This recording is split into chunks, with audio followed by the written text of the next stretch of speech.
Okay, welcome everyone. This is Premier Chess Adult Beginner Summer 2021. This is week 3, and we have another submission from Richard Popper from one of his correspondence games. So we're gonna look at that.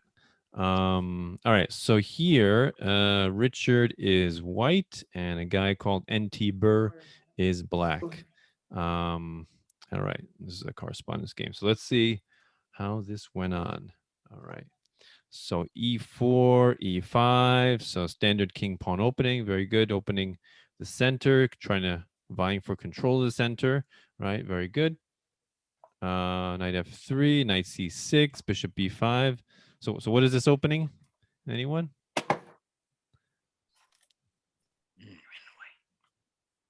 What is this called?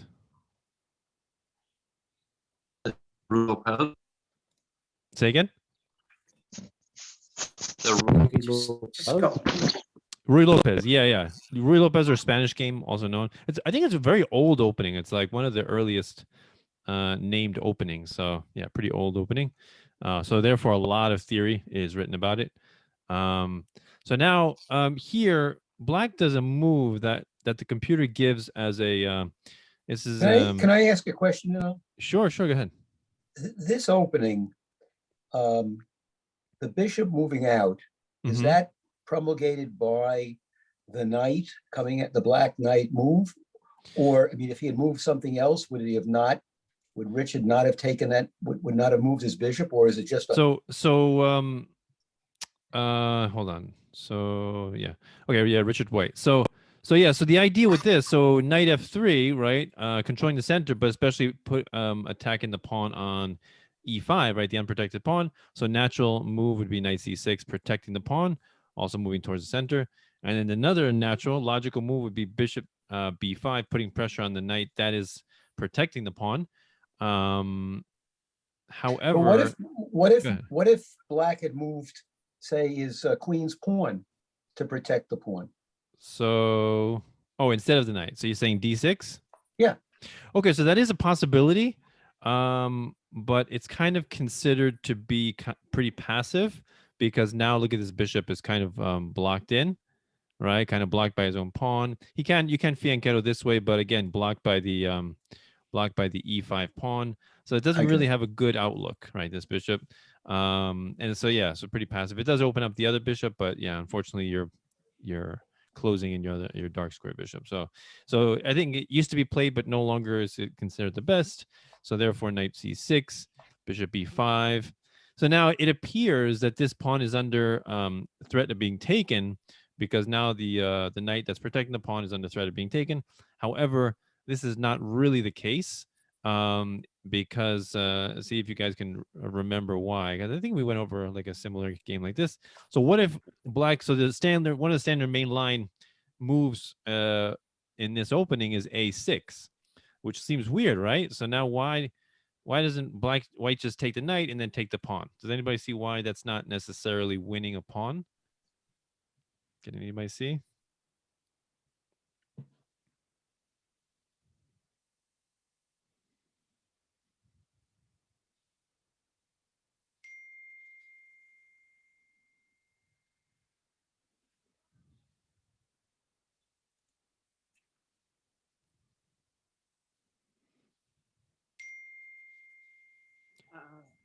Because black has to take the bishop back if the bishop takes the knight, and then so I'll make the move. So bishop takes c6, right? And let's say he takes back with the d pawn, and now it appears that this pawn is free, right? So knight takes e5. So why is that not a free pawn? Like how black can recover the pawn fairly easily. How?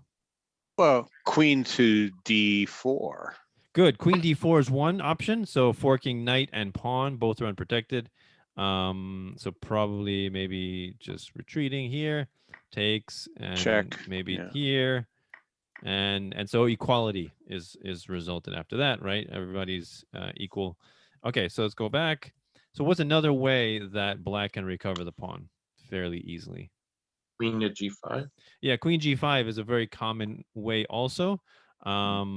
Attacking the unprotected g pawn and the unprotected e5 knight, right? So you can only really save one of them.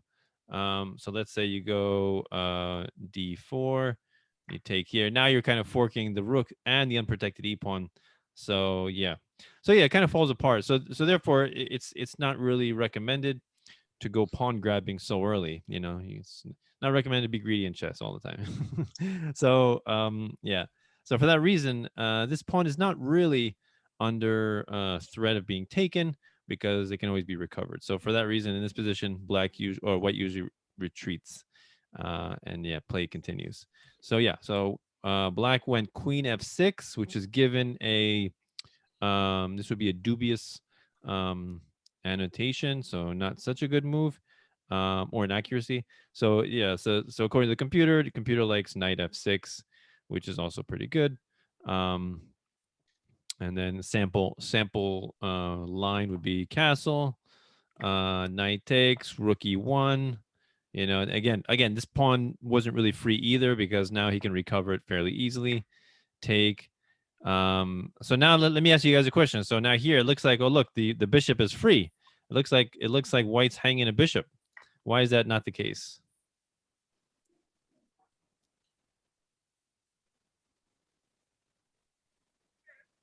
Because white can use the knight to take the other knight, and the king is in check. Right. So this is a discovered check at the same time as attacking the queen, right? And there's no way that the queen can save herself without being taken, right? So the queen would be lost. So white would be winning after that. So for that reason, best move here would be, could be taking the knight, could be blocking. Either one is fine. So bishop e7, and then yeah, so play would continue. Okay, so let's go back. So that's how that would occur. So let's say queen f6. So that's the move that was played. Knight c3. So, quick question. So, Sure. do you think that the queen to f6 is a bad move? I know the computer says it's questionable, but I don't like this. I don't like this move either. Yeah. On chess.com, it's flagged as a book move. Oh, is it? Oh, interesting. Personally, I don't like this move either. It blocks the knight from coming to a very desirable square on f6, right? Exerting pressure on the center. And the knight would probably be forced to develop this way. But of course, you don't want to block your bishop, so you would have to bring your bishop out first and then bring the knight out. So queen just seems awkward here. It's premature, I think. And also now with knight c3, now white's threatening to occupy a nice central position at the same time attacking the queen and threatening a fork. So in the end, the queen might just have to run back to the original square anyway. So admitting that it was a waste of time, right? So yeah, I don't recommend that move. I don't like it. Knight c3, a6, bishop a4, good. Bishop c5. Okay, so it gives that inaccuracy. It's fine. Actually, I don't know why I gave this annotation. Knight G. It wants you to play this one. Yeah, I don't see why that's better though, because you're kind of blocking the bishop. Probably it wants to fianchetto the bishop this way, but I like that. I like that move. That's fine. All right, castle. That's funny. So the computer gives castling as a mistake. So here, What's with that? So the computer basically, I think the computer is seeing that this queen is awkwardly placed, and so you can take advantage of that by putting the knight on a nice centralized location and attacking the queen and attacking this unprotected c pawn, which would be a fork. Took me a long time to get there, but yeah. So yeah, I think that's the only reason. But okay, let's go. Castle, knight d7, d3, okay, d6, bishop g5. See, that's a good move, right? That now you're attacking the queen, developing the bishop, so developing with tempo basically. Queen g6. This is interesting. So here, knight d5 is a mistake. Okay, so what the computer wants, okay, this is very interesting. So this knight on c6 is pinned. So what the computer likes is taking the knight here with the bishop. Now, why is that preferable? Because now, of course, the knight cannot take back because of the pin. So the only way to take back is with the king, right? And now he is deprived of the ability to castle. So, all right, that's interesting. All right, but knight, actually, I think knight d5 is actually a pretty strong move as well, because you're actually now threatening, you're threatening this knight to win completely, right? And if he takes, then you take back, and now the pawn is here, um, um, putting pressure on the pinned knight, which cannot move away. So yeah. All right, so that seems like an interesting move. Okay, so knight d5, f6. Whoa, double question mark. Blunder. Wow. Why is that a double question mark? What do you think? So basically, what do you think Black should have played?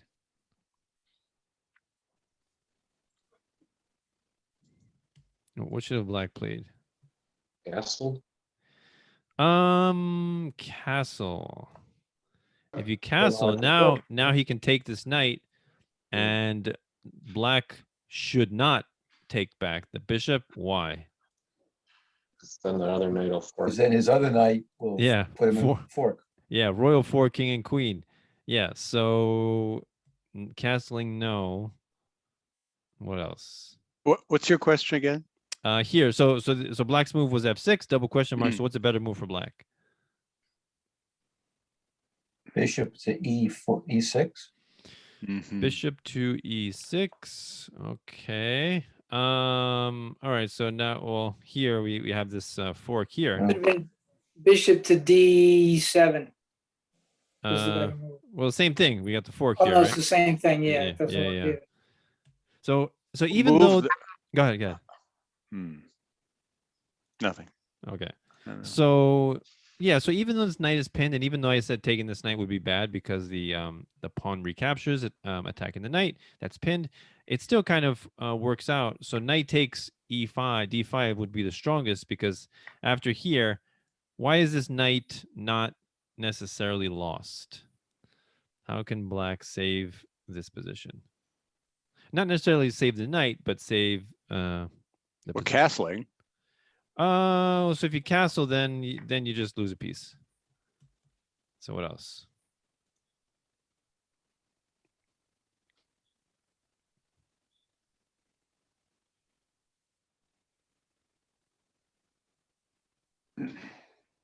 Well, bishop to d7. Bishop to d7. Again, you lose a piece. Oh, so what the question is So how the to question save is- the knight? So the question is, we can't necessarily save the knight, but we don't have to be a piece down. I guess that's the question. Move the bishop to g4. G4. Again, we're losing the piece. So the problem is, right? This knight is being attacked, and white's just going to be a piece up. So how can we prevent that from happening? How can we prevent white from being a piece up? B5. Yes, definitely b5, right? So now we're breaking the pin and we're attacking the bishop at the same time. So if he still chooses to take, then we take, and now there's still equality. Order is board. restored. Yeah. So that's the only way really to do that. I mean, I guess this maybe his best move would be take, and then take the knight. So now here it would be white that's up a pawn, right? But this pawn is pretty far and could be probably taken easily. Okay, so let's go back. So f6, double question mark, and then bishop h4, double question mark. So This goes on the whole game. It's all right. It's all right. Hey, it's good teaching material. So what do you think is better for white other than bishop h4? What do you think?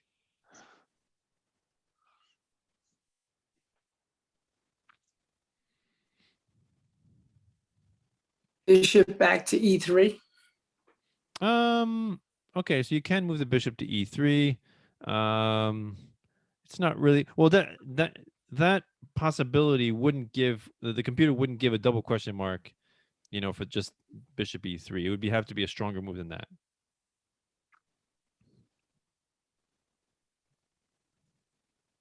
Well, how about bishop takes pawn on f6? Okay. Well, no, then the pawn. Well, Yeah, I mean, yeah, you guess you can, but you kind of lose. What Yeah, I about guess. knight to c7.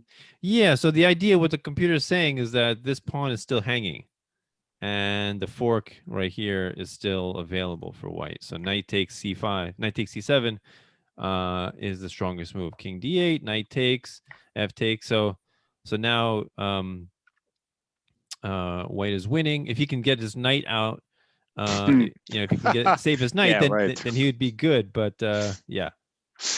All right, so let's go back. So that's the move that the computer wanted. So let's see, bishop h4, b5. Okay. Okay. I mean the computer gives this as a mistake because it still likes knight takes d5. But okay, because knight takes d5 removes knight takes c7. So So can I just say, so I Sure. think that the reason I believe I moved bishop to h4 was that I felt like I could still do the fork later. So I thought I would be saving the bishop. So basically you saw the fork. I saw the fork. Yeah. Okay. And it All right. came up, and then a move or two later. But Yeah. So here you chose to do the fork. Now after b5, he said, "All right, let me do the fork now." It gives a question mark. Let's see what does the computer recommend? That's best. Okay, the computer just okay, like you said, the computer still recommends you take it. Okay, even if it gives it as a question mark. All right. Yeah, even the computer is not perfect. So knight takes c7, king d7, knight takes, b takes. Okay, so now white is up the exchange. So let's see what happens here. b4. Wow, why did you do b4, Richard?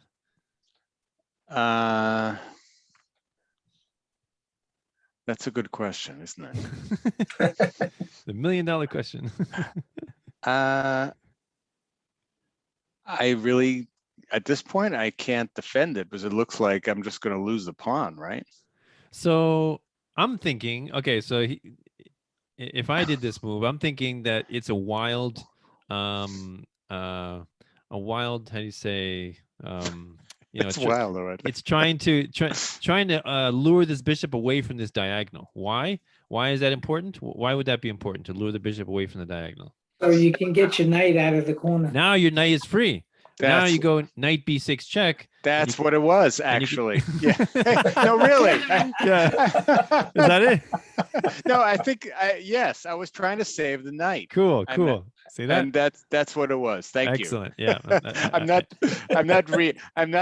revisionist history here, but I know how you think, right? So yeah, so knight b6 check, and you trade the knight away for the bishop, and you're clean up the exchange. So that's nice. But he chose not to take, and he went back. So yeah, what was so let me see, what's a better move that the computer recommends? Okay, computer recommends c3. Okay, opening up the queen and also maybe preparing d4. All right, so let's go back. b4, bishop a7, queen d2, another blunder. Okay, so what do you think would be a better move than queen d2? What do you think? 3. c3? Yeah. So c3, here, let me turn this off. So c3, okay, it's a possibility. I think what the computer wants is the black's king is very exposed. He's not castled, he's not behind a wall of pawns. And so what you should try to do in this kind of situation is try to open up the position and expose expose even more the exposed king, right? So I think that's why the computer likes c4, and then maybe push b5 and try to open up some lines. So you're opening up the queen, and then you're maybe preparing b5. Yeah, but the knight can just take the b4 pawn. That's true. Knight takes, queen takes, check. Knight comes back, and now you go rook b1, and your knight is saved. Right? So yeah, so effectively, white sacrificed a pawn to save his knight, which is completely worth it. So yeah, that's I do end up losing the knight, so that's you do end up losing the interesting. knight. Okay. Yeah. Yeah. So just show that sequence again, because that So was. yeah, so let's go back. So yeah, so you okay? So the And computer I recommends. forget why I moved the queen. I think I was trying to connect the rooks for some reason. Okay. And was going to. Yeah. I think I was going to then. Well, anyway, yeah. Yeah. So okay, connecting the rooks is a good idea. But here, yeah, I think this is a good example of like we're out of the open. We're pretty much in the middle game now, and you got to be a little more creative with your thinking. So now the goal is basically to attack this vulnerable king, right? And probably opening up, moving the c pawn, opening up the diagonal for the queen would probably be the best way. This is a very weak diagonal right here. So yeah. All right, queen d2, bishop b7, so he recovers his knight. Knight c7. All right. I mean, I knew the knight was lost, but Yeah, I figured that was better than yeah, you're trying anything else. Yeah, all right. I mean, actually, if your knight, if he's gonna take your knight anyway, just let him take it, and then basically you have an extra move. I was going to say, make a development move. Yeah, make a developing move, right? So if you do that, if you do knight c7, then you kind of wasted a move with that. So yeah. All right. So rook a to b1. So I assume you want to push b5, open up the b file. Okay. F5. Okay, so it gives a double question mark. Yeah, it gives queen g4 as the best move here. That's an all right move. I guess preparing it wants to do this pawn storm like this. So okay, I wouldn't say double question mark, but okay. So bishop takes. So yeah, so here, so black has a knight and a bishop for the rook, which is very good compensation for a minor piece, for a rook, right? So bishop takes. So yeah, for that reason, I would hesitate to trade. I think you should keep pieces on the board, because if you trade down, then two minor pieces definitely usually overpower a rook pretty easily. All right. So yeah, this is one case where you don't want to trade. All right. So bishop takes. Yeah. I think that's the reason. That's probably the reason why the computer gives it a double question mark, because here the computer wants you to open up the lines with b5 and start attacking the king. All right. It's probably the best move. Yeah. So here's a sample. Line. A takes b5. Okay. So the computer takes. Ooh, check. Nice. Very nice. So now the queen comes into play with check and also attacking the bishop. And so bishop b6, queen takes. So now you're threatening the bishop, and if he moves, you're going to take the bishop on b7. That's pretty strong, right? So he's forced to block, protect the bishop. Knight c8, and then how do you win this pawn? See if you guys can figure it out. How would you win this f pawn?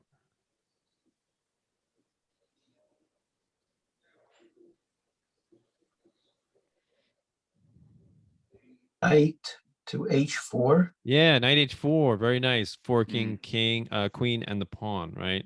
And yeah, it's pretty good move there. Queen e8. So yeah, here Well, again. why didn't the queen just? Oh, never mind. I got it. Yeah. Okay. So yeah. So again, black wants to trade, right? Because black has the two minor pieces for the rook, so trading would definitely benefit black. So the queen does not trade. Queen c6, queen f7, trying desperately to continue attacking. Yeah. Okay. All right. So that's a sample line. All right. So let's go back.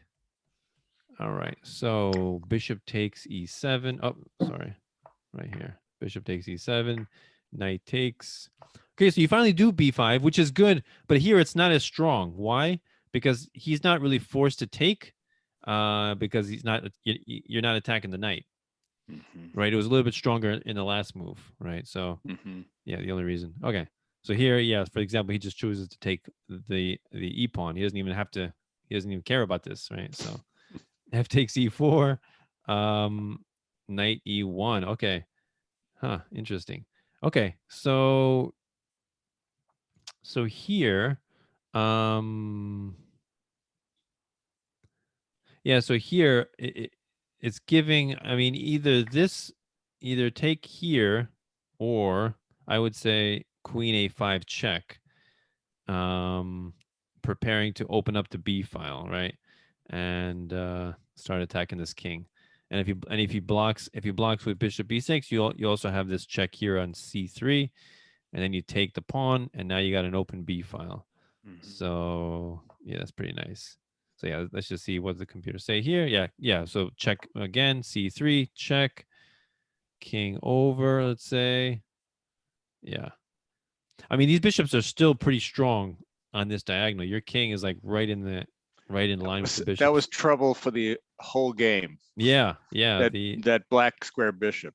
Right. It's very powerful there. So, all right. So let's see. All right, so let's go back. Okay, so f takes e4, knight e1. Wow, double question mark. Knight f5. Uh-huh. Okay. Yeah, so it's definitely giving queen a5 is constantly saying to attack this king, right? This king is really vulnerable, much more vulnerable than yours at the moment. Yeah, so okay, so let's continue. B takes a6. Good. Very good. Ooh, and that's a big question mark. Why is that a big question mark?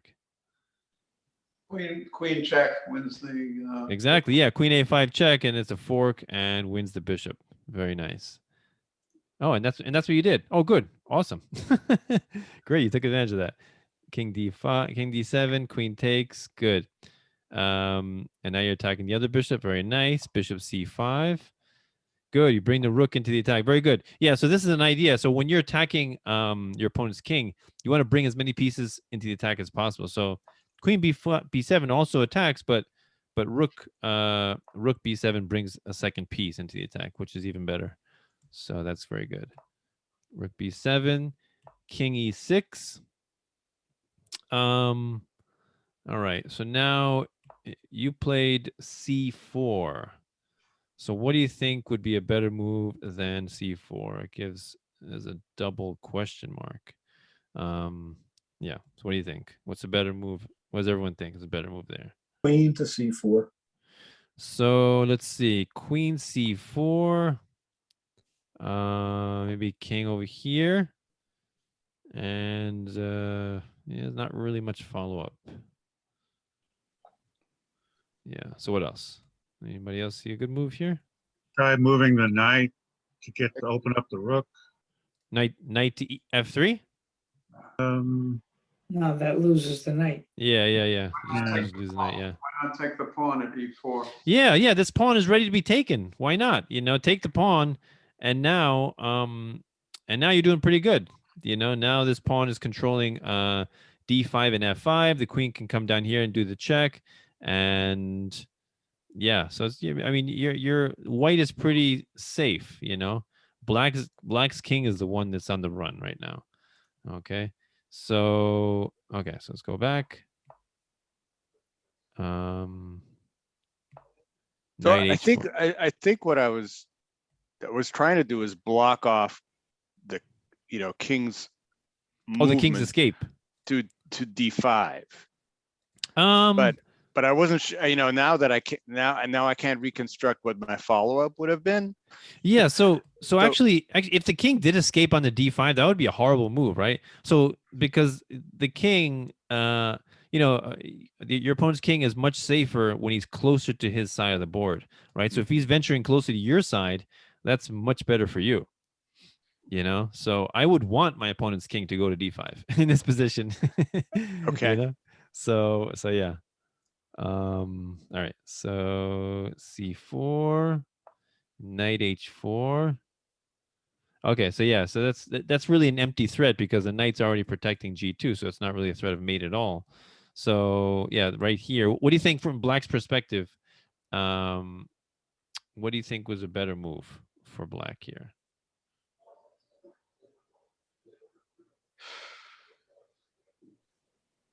Probably take the E pawn to take D3.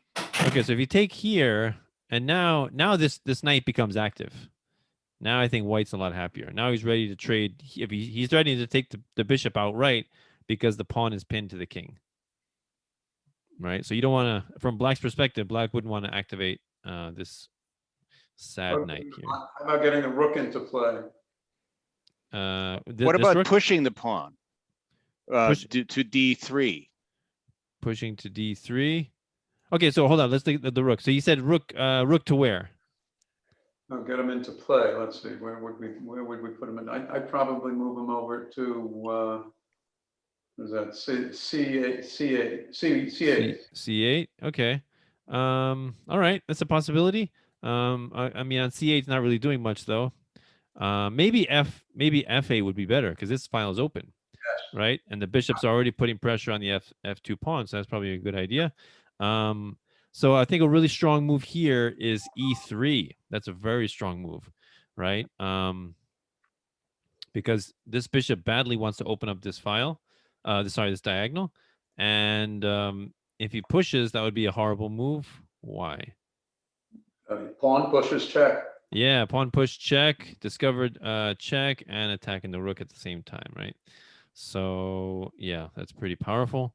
And if he chooses to take, maybe you go something like this: knight takes, threatening the rook, also threatening a discovered check, which is pretty powerful as well, right? Maybe he can he's threatening to take the knight, the pawn here with check, and then that's going to completely decimate White's pawn structure. All right, so let's go back. So C4, knight H4, G3. Yeah, so with knight H4, he's kind of provoking a pawn push, right? So you didn't really have to do a pawn push just yet. Because G3 is pretty weakening. So yeah, so the computer gives it a dubious marking. So Right, what do you because the pawn can't take the knight because he'd be in check from the queen.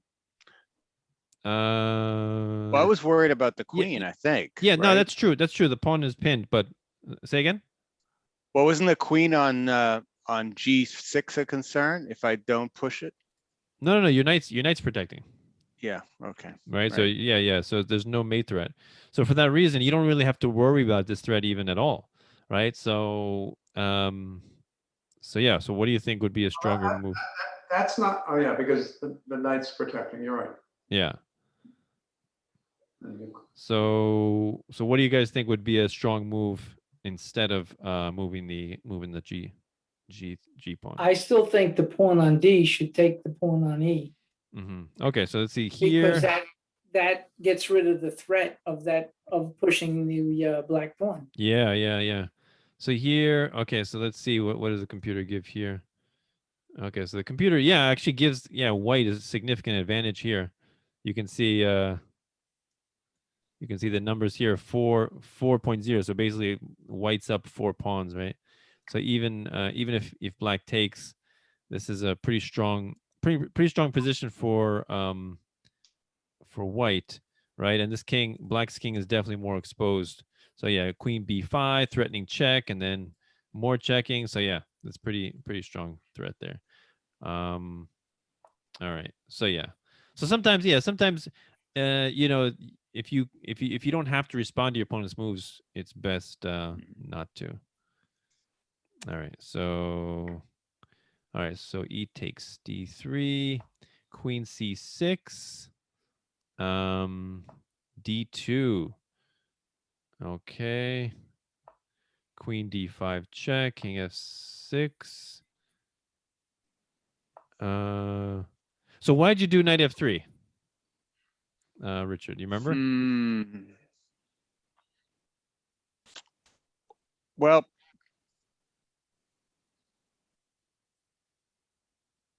I guess I thought I could possibly take the pawn, or at the same time threaten the knight. Well, was there a reason that you didn't just take the pawn now?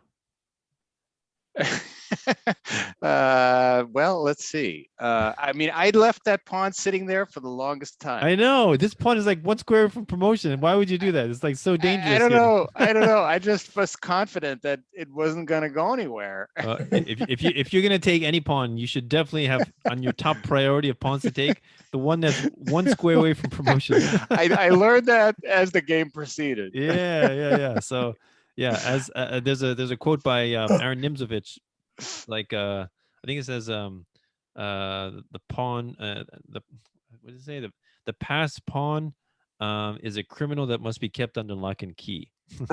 Right. You know, the So- thing that I'm discovering is that it's good to take notes, because whatever it was that I was thinking, it's hard to reconstruct. Okay. And so I will start taking some notes just as a way to, Cool. you know, Yeah. what craziness went through my head when I made the moves I made, you know? Yeah, no, that's a good idea also. Yeah.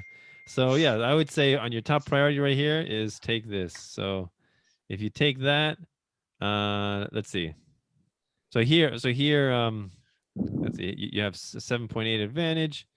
Okay, and then you take it, and your advantage goes down a little bit, but you still have an advantage. So, all right, so it's not bad. Okay, so you went knight f3, and then knight takes, queen takes. Ooh, yeah. So the king is kind of setting himself up for a mating net here. H4. That was a really good move. So you're pushing the king farther into the corner or on the side of the board where it's easier to checkmate. Very good. H4 check. King H6. Um, King G2. Okay, I guess that was to relieve the pin. Okay, good move.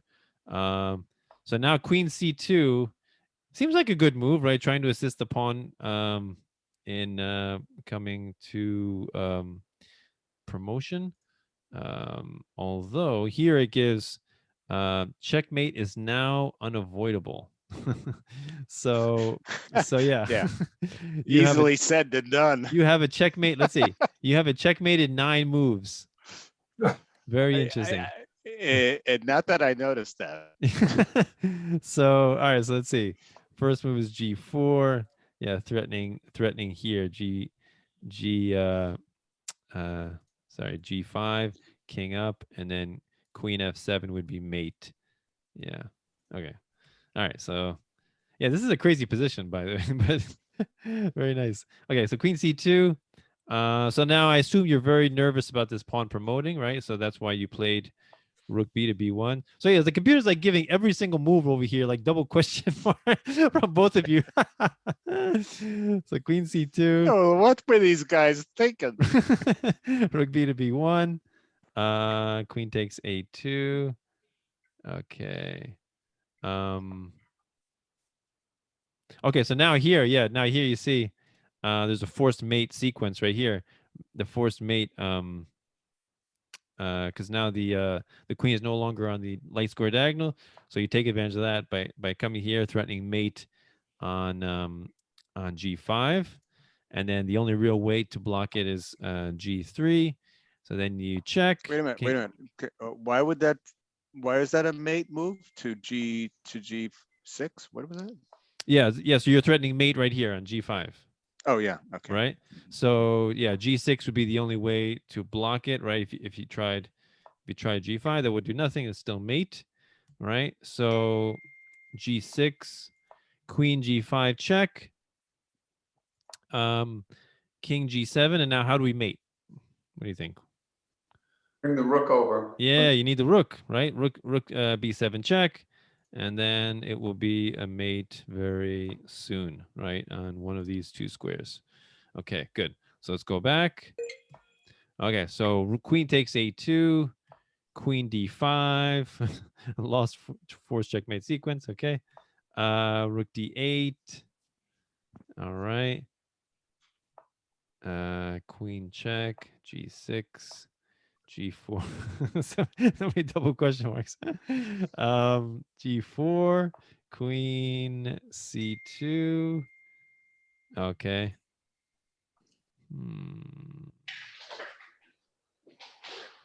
Yeah, so here it gives instead of Queen C2, interesting. Let's see. It gives D1 queen as the best move.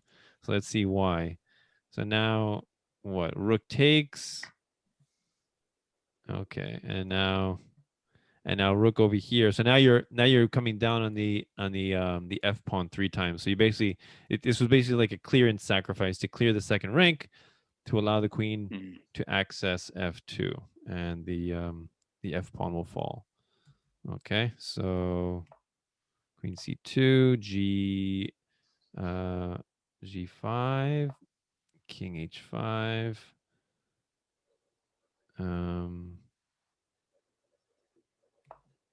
F3. That's actually a very good it's a very good realization. So you see the king is trapped, right? And so you're like, okay, let me try to checkmate the king. Problem is you just opened up the second rank to your king, right? And so you're allowing a promotion with a check. Ouch. So Yeah.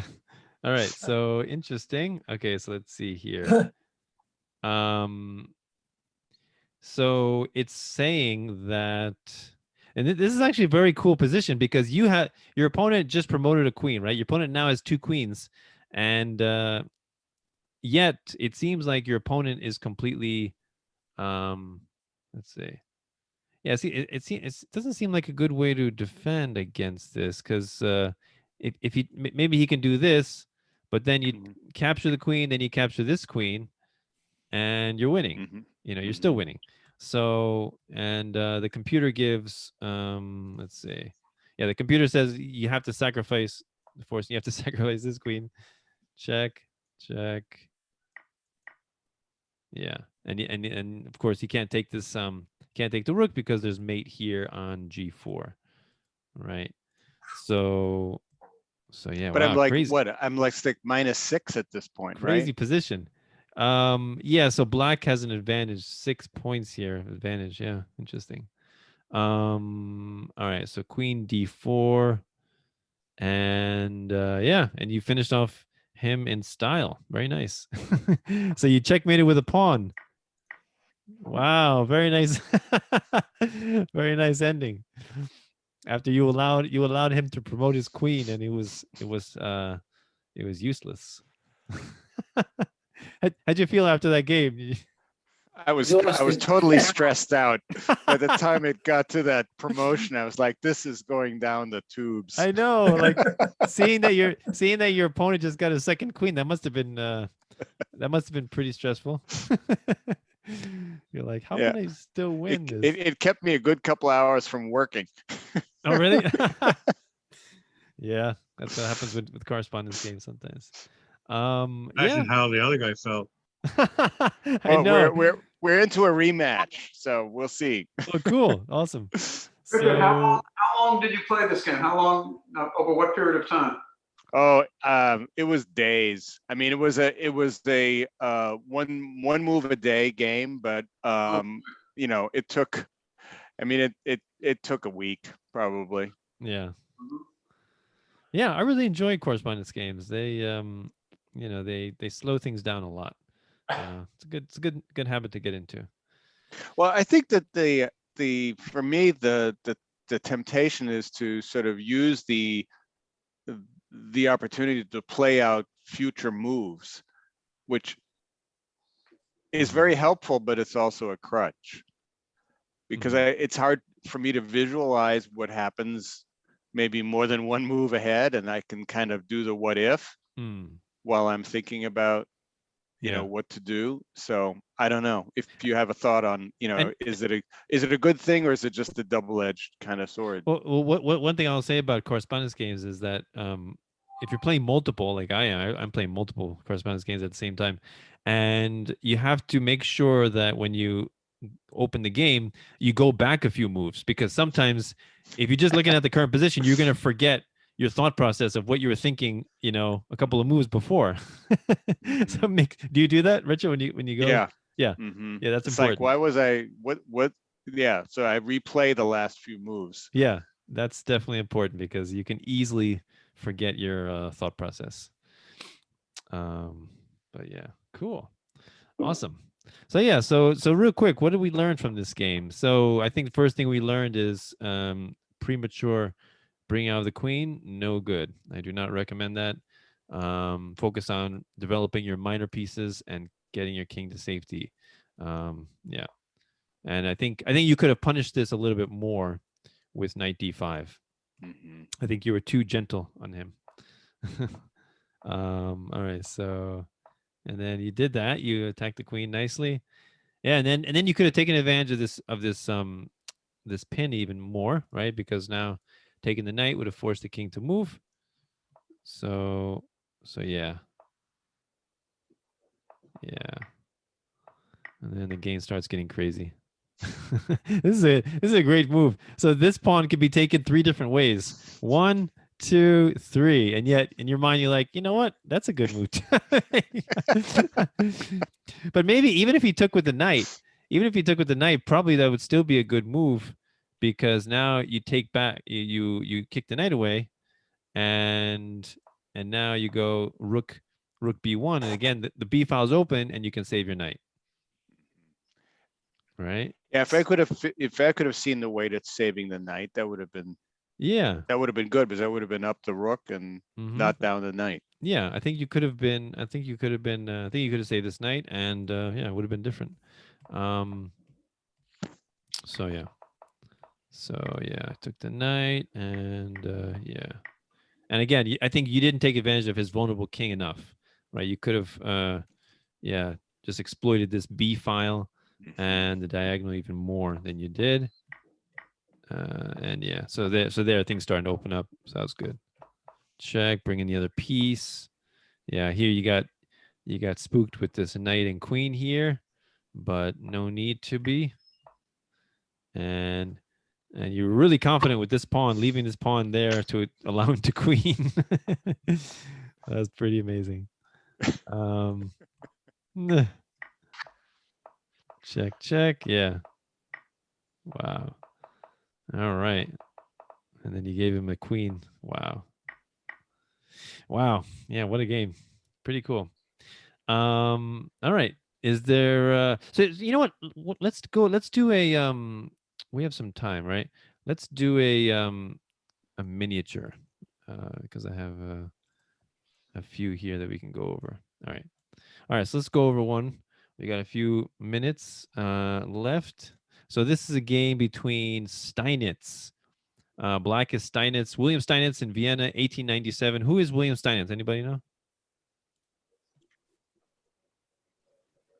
Nobody? He's the first official world champion from Germany. Paul Morphy is the first unofficial world champion. He's the first official. He had a very positional, slow, positional creeping style, and he was also pretty famous for like activating his king. Most people activate their king when the end game appears, when there's less pieces on the board and safer to bring your king out.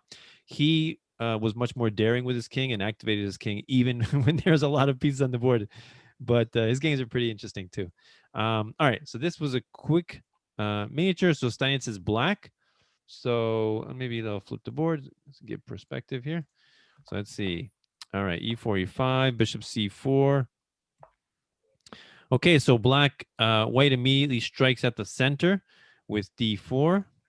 Okay, e takes d4, knight f3. So this is you can say kind of like a gambit. He's not taking back immediately. He is allowing black to save the pawn if he really wants to. Okay, so black really gets greedy here. He takes 2 pawns now. Knight takes, queen takes d4, knight f6, bishop g5. So now it's black is ahead of pawn, but you can see that white's pieces are very active, right? So that's the compensation. So all right, c6, castles, d5, hitting the bishop. Rook h to e1. Ooh, that's a nice move. So now it looks like this bishop is free. What if black takes the bishop? Does anybody see what can happen? Queen takes d1, d8. And what is that? Check. Mate. Oh. That is mate, right? The rook is pinning the bishop. right? Mhm. So very nice little threat there. So rook he1, bishop e6 blocks the rook. Now the bishop is under attack. So he retreats, bishop d3, queen a5, king b1. Okay, so now everyone's developed. Knight e5, c5. All right. It's kind of daring to open up the center with his king still in the center. Knight takes, rook takes, castle. Castle queenside, okay. Bishop d2, so perhaps threatening some kind of discovery on the queen, maybe with knight takes Wasn't that a more d5. unprotected side to castle on? Yeah, so let's see. So what if he castle kingside? What do you guys think? Is that a good idea? He's moving over to where he has, white has greater strength. Well, queen h7. Yeah, so we got the bishops. This bishop d3 bishop eyeing h7, queen eyeing h7, bishop putting pressure on the knight, which is the only thing protecting h7. So here, what is the best move for white if you castle kingside? Bishop takes the knight. Bishop f6. Yeah, bishop takes f6, and immediately he's threatening mate here on h7, right, with the bishop, Hmm. right? So not a good idea. So for that You reason, you answered my question. yeah. So yeah. So he castles queenside. So bishop comes back, threatening a discovery. Queen c7. Okay. Knight b5. Now, that's an interesting move. So why did he do that move? So it appears that the rook is free. So is the rook free? What do you think? What happens if the rook is taken? Can anybody see?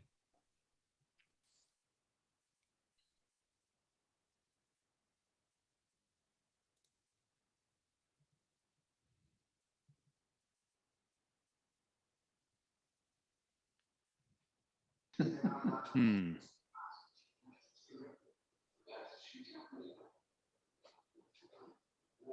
Knight to G7. Check. Okay, so queen. Okay, so let's see. Queen takes e5. Okay, so you can go check. Okay, so let's see. Okay, so this is kind of one way to deal with it. Knight takes. Okay, so queen b8 and queen c7 would not be good moves. Why? The Well, bishop can, fork with a knight, right? If king Uh, goes b8, So king b8. So now what can white do? knight Mhm. c6. Well, 6. Yeah. No. yeah. What can white do here? bishop to f4. Bishop f4, and the queen is lost, right? Queen is pinned to the king. So the king cannot go to either of these dark squares. So what if he goes to king d7? Now what?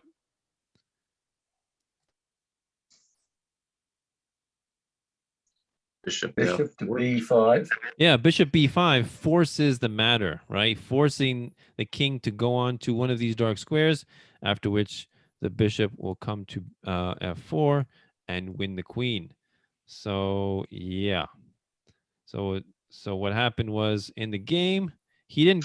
So he did a similar thing, but a different move order. So instead of playing knight takes h7, white played bishop to f4, and the queen moved out of the way. So now, what is the best moves here for white? Here, let me. I'm gonna flip it. It might be easier. Okay, best moves here for white. Now you confuse me. Is that confusing? I just, Sorry. What do you think? Best move here for white. So the last move was so bishop f4, and then queen h5.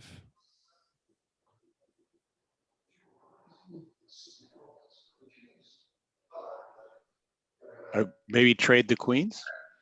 No, there's a stronger move than that. how about check? Bishop C7. Bishop c7. Yeah, No. So somebody said check, right? Check with the knight, check, At A7. Yeah, A7 check, right. Very forceful move. There's only one possible escape square, king D7. And now, what do we do? Bishop to B5. Bishop B5 is mate. Very nice. This is called a Boden's mate or crisscross mate with the two bishops, which is pretty common when the king castles queenside. And so, yeah, that is a 19 move miniature. Very nice rook sacrifice there. So yeah. All right. Any questions with that or observations? No, nice lesson, Danilo. Yeah, awesome. You're welcome. Hope you guys enjoyed it. And Yep. yeah, again, if you guys have any games you want me to go over. So yeah, so Eugene, I guess I'll use yours for next week. Okay, yeah. I did my bishop to F4. I like that opening, even though Evan says it's not a good opening. Wait, which opening is that? Oh, I can't think of the name of it now. The London system. Oh, the London system. Evan doesn't like the London system? Yeah, he says it's it's just an okay system. Actually, for D4, that's my favorite opening. That's what I play primarily. Bishop to F4. Yeah, bishop F4. Yeah. I mean here I like to play knight F3 first, but yeah, Bishop F4 and then bishop F4. Oh, really? That's interesting. I didn't know he didn't like that, that opening. That's funny. I guess that's why I like chess 960 because it just mixes everything up and It sure does. Yeah. Has anybody, by the way, tried chess 960 since I mentioned it? We're still working on regular chess. Still working on regular chess, yeah. Yeah, I hear that a lot from my students that I recommend chess 960. They say, well, first I want to get good at regular chess, then I'm going to try 960. So my response is, it's like with kids, it's like kids can grow up learning multiple languages, right? Learning 4 or 5 languages, and they're fine, right? It's no problem. And it's not like learning another language diminishes your understanding of any other language. It just adds to your base, adds to your knowledge. Mhm. So I think I see chess 960 the same way. The regular standard position is just one of the many one of 960 possible positions, right? So it wouldn't detract from your ability to play regular chess, right? Depends how old you are. Depends on how old you are. Well, I don't think I could learn a new language at this time. At this point, right? That's true. Well, hey, Good point. I mean, people take up new hobbies all the time. Yeah, chess is a new hobby. That's awesome. It's a great hobby. So Great. Keeps your mind alive. yeah, it's great. I mean, I'm looking forward to playing it until the day I'm not here. So no plan in stopping. So yeah, good seeing you guys, and Thank you. I will see you guys in a week. Wait a minute. Are we skipping next week? Was there something that I remember seeing that because it's next week? July July 5th? Oh, next week is July 4th, right? Oh, Well, it's the 5th, I think, but yeah, it's the July 4th weekend. oh, right. Yeah, I don't think so. I mean, text Evan about it, but I don't think I remember seeing a day off on the I mean, schedule. yeah, I mean, not a problem for me. I don't know about Yeah. anybody else, but I thought that there was some point, but I could be wrong. So Right. Yeah, I don't think I remember seeing any Cool. any holiday. So Neither rain nor snow nor sleet, whatever it is. We're like the postman. We go Mondays. Exactly. All right, everybody. Awesome. Next All right, week. great. It's great seeing you guys. I'll see Thank you, see everyone Daniel. in Good a night. week. Thank you. Have a wonderful night. Bye. Take care.